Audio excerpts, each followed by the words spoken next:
ನಮಸ್ಕಾರ ಫ್ರೆಂಡ್ಸ್, ಮತ್ತೆ ನಿಮಗೆ ನನ್ನ ಚಾನಲ್ಗೆ ಸ್ವಾಗತ. ಇವತ್ತು ನಾನು ಮಿಥುನ್ ರಾಶಿಯವರ ಮೇ ತಿಂಗಳ ನೋ ಕಾಂಟ್ಯಾಕ್ಟ್ ರೀಡಿಂಗ್ನ ಮಾಡ್ತಾಯಿದ್ದೀನಿ. ಕಾರ್ಡ್ಸ್ನ ಶಫಲ್ ಮಾಡಿದಾಗ ಫಸ್ಟ್ ಕಾರ್ಡ್ ನನಗೆ fool card, second strength and third is 2 of cups card ಬಂದಿದೆ. ಲೈಕ್ ಒಂಥರ ಕಾಂಬಿನೇಷನ್ ಅಂತ ಹೇಳ್ತೀನಿ. I love you, I don't love you ಅನ್ನೋ ಥರ ಕಾಂಬಿನೇಷನ್ ಇದೆ. ನನಗೆ ನೀನಂದರೆ ಇಷ್ಟ, ಒಂದೊಂದು ಸರ್ತಿ ಇಷ್ಟ ಇಲ್ಲೋ ಅನ್ನೋ ಫೀಲಿಂಗ್. ಕೆಲವ್ರಿಗೆ ಗೊತ್ತಿರುತ್ತೆ ಇದು ಯಾವ ಥರ ಅಂತ. ವೆನ್ ಎವರ್ ಯು ಟೆಕ್ಸ್ಟ್ ದಮ್, ಯಾವಾಗ ನೀವು ಮೆಸೇಜ್ ಮಾಡ್ತೀರಾ, ಕಾಲ್ ಮಾಡ್ತೀರಾ, ದೇ ಫೀಲ್ ಎಲ್ಲ ಫೀಲಿಂಗ್ಸ್ನೂ ಎಕ್ಸ್ಪ್ರೆಸ್ ಮಾಡ್ಕೊಳ್ಬೇಕು, ಡೀಪ್ಲಿ ಟೆಕ್ಸ್ಟ್ ಮಾಡಬೇಕು. ಇವನ್ ಅವ್ರು ಟೈಪೂ ಮಾಡಿರ್ತಾರೆ, ಬಟ್ ಸ್ಟಿಲ್ ಅವ್ರು ಡಿಲೀಟ್ ಮಾಡ್ತಾರೆ. ಸ್ಟಿಲ್ ಏನೋ ಒಂದು ಅವ್ರನ್ನ ಲಿಮಿಟೇಷನಲ್ಲಿ ತಡೀತಾ. ಸೋಲ್ಮೇಟ್ ಕೈಂಡ್ ಆಫ್ ಫೀಲಿಂಗ್ಸ್ ಇದೆ ಅದರ್ ಪರ್ಸನ್ ಮೇಲೆ ನಿಮಗೆ. This person feel same thing. ನಿಮಗೆ ಯಾವ ಥರ ಫೀಲಿಂಗ್ಸ್ ಇದೆ ಅದೇ ಪರ್ಸನ್ ಫೋರ್ಸೇಬಲಿ ಬ್ಯಾಕಪ್ ಆಗ್ತಾ ಇದ್ದಾರೆ, ಸ್ಟೆಪ್ ಬ್ಯಾಕ್ ಆಗ್ತಾ ಇದ್ದಾರೆ. Forcibly I am not call you, I am not text you ಅನ್ನೋ ಥರ ಎನರ್ಜಿ ಇದೆ ಇಲ್ಲಿ. ಫೋರ್ತ್ ನನಗೆ ಮೆಜಿಷಿಯನ್ ಕಾರ್ಡ್, ಫಿಫ್ತ್ ನನಗೆ 9 ಆಫ್ ಕಪ್ಸ್ ಇದೆ.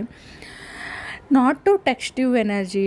ಲೈಕ್ ಅವ್ರಿಗೊಂದು ಈಗೋ ಆ್ಯಂಡ್ ಫ್ರೈಡ್ ಇದೆ, ಯಾವ ಥರ ಅಂತ ಗೊತ್ತಿಲ್ಲ. ಲೈಕ್ ನಿಮ್ಮ ಜೊತೆ ಬ್ರ್ಯಾಂಡ್ ನ್ಯೂ ಬಿಗಿನಿಂಗ್ನ ಅವ್ರು ಮ್ಯಾನಿಫೆಸ್ಟ್ ಮಾಡ್ತಾ ಇದ್ದಾರೆ. ಬಟ್ ಟ್ರುತ್ ಈಸ್ ಅವ್ರಿಗೆ ಕ್ಲಾರಿಟಿ ಇಲ್ಲ.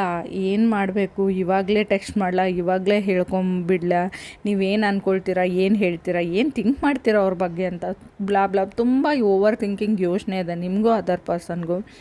6 ನನಗೆ 10 ಆಫ್ ಪೆಂಟಿಕಲ್ಸ್ ಕಾರ್ಡ್ ಬಂದಿದೆ. ಬಟ್ ಇನ್ ಕೇಸ್ ನಿಮ್ಮದು ಬ್ರೇಕಪ್ ಆಗಿದ್ದರೆ ಖಂಡಿತವಾಗ್ಲೂ ರಿಗ್ರೆಟ್ ಎನರ್ಜಿ ಇದೆ. ನಿಮಗೆ ರಿಗ್ರೆಟ್ ಇದೆಯೋ ಅದರ್ ಪರ್ಸನ್ಗಿದೆಯೋ, ಬಟ್ ಖಂಡಿತವಾಗ್ಲೂ ಕೆಲವ್ರಿಗೆ ಬ್ರೇಕಪ್ ಆಗಿದ್ದರೆ ನಿಮ್ಮ ಪರ್ಸನ್ ನಿಮಗೆ ಟೆಕ್ಸ್ಟ್ ಆ್ಯಂಡ್ ಕಾಲ್ ಮಾಡ್ತಾರೆ, ನಾನು ಫ್ರೆಂಡ್ಸ್ ಆಗಿರೋಣ, ನಾವು ಟಚ್ಚಲ್ಲಿರೋಣ, ಅಟ್ಲೀಸ್ಟ್ ರಿಲೇಷನ್ಶಿಪ್ ಇಲ್ಲ ಅಂದರೂ ಫ್ರೆಂಡ್ಶಿಪ್ ಮೇಂಟೈನ್ ಮಾಡೋಣ ಅಂತ. ಸೊ ಅಲ್ಲಿ ಯಾವುದೇ ಫ್ರೆಂಡ್ಶಿಪ್ ಅನ್ನೋ ಥರ ಏನಿಲ್ಲ. ಸೊ ಅವ್ರಿಗೆ ನಿಮ್ಮನ್ನು ಬಿಟ್ಟಿರೋಕ್ಕಾಗಲ್ಲ, ನಿಮ್ಮ ಜೊತೆ ಮಾತಾಡದೇ ಇರೋಕ್ಕಾಗಲ್ಲ, ನಿಮ್ಮ ಲೈಫಲ್ಲಿ ಏನಾಗ್ತಿದೆ ಅಂತ ತಿಳ್ಕೊಳ್ದೆ ಇರೋಕ್ಕೆ ಖಂಡಿತವಾಗ್ಲೂ ಆಗಲ್ಲ ನಿಮಗೆ ಅಥವಾ ಅದರ್ ಪರ್ಸನ್ಗೆ. ದೇ ವಿಲ್ ಕಮ್ ಬ್ಯಾಕ್ ಅಂತ ಹೇಳ್ತೀನಿ. Any condition, by hook or crook, ಎಷ್ಟೇ ವರ್ಷ ಆಗಿರಲಿ, ಏನೇ ಆಗಿರಲಿ ನಿಮ್ಮಿಬ್ಬರ ಮಧ್ಯೆ. ಸೊ ಅವ್ರು ಯಾವಾಗಲೂ ನಿಮ್ಮ ಬಗ್ಗೆನೇ ಯೋಚನೆ ಮಾಡ್ತಾರೆ ಡೇ ಆ್ಯಂಡ್ ನೈಟ್ ಅಂತ ಕ್ಲಿಯರ್ಲಿ ಕಾರ್ಡ್ಸಲ್ಲಿ ಗೊತ್ತಾಗ್ತಾ ಇದೆ ನನಗೆ. ಸೊ ನೀವು ಅದನ್ನೇ ಫೀಲ್ ಮಾಡ್ತೀರಾ. ಬೋತ್ ಮ್ಯೂಚುವಲ್ ಸೋಲ್ಮೇಟ್ ಎನರ್ಜಿ ಅನ್ನೋ ಫೀಲಿಂಗ್ ಖಂಡಿತವಾಗ್ಲೂ ಇಬ್ಬರ ಮಧ್ಯೆ ಇದೆ. ಇನ್ ಕೇಸ್ ನಿಮ್ಮ ಲೈಫಲ್ಲಿ ಯಾರೇ ಥರ್ಡ್ ಪಾರ್ಟಿ ಬಂದಿರ್ಬೋದು, ಇನ್ ಕೇಸ್ ನೀವು ಸೆಕೆಂಡ್ ಮ್ಯಾರೇಜ್ ಕೂಡ ಆಗಿರ್ಬೋದು, ಬಟ್ ಫಸ್ಟ್ ಪರ್ಸನ್ ಮೇಲಿರೋ ಫೀಲಿಂಗ್ಸು ಅದನ್ನು ಯಾರೂ ಫುಲ್ಫಿಲ್ ಮಾಡೋಕ್ಕಾಗಿಲ್ಲ ನಿಮ್ಮ ಲೈಫಲ್ಲಿ. ಆ ಎಕ್ಸ್ಪೆಕ್ಟೇಷನ್ಸ್ನ, ಆ ಲವ್ನ ಅಂತ ಕ್ಲಿಯರ್ಲಿ ಗೊತ್ತಾಗ್ತಾ ಇದೆ.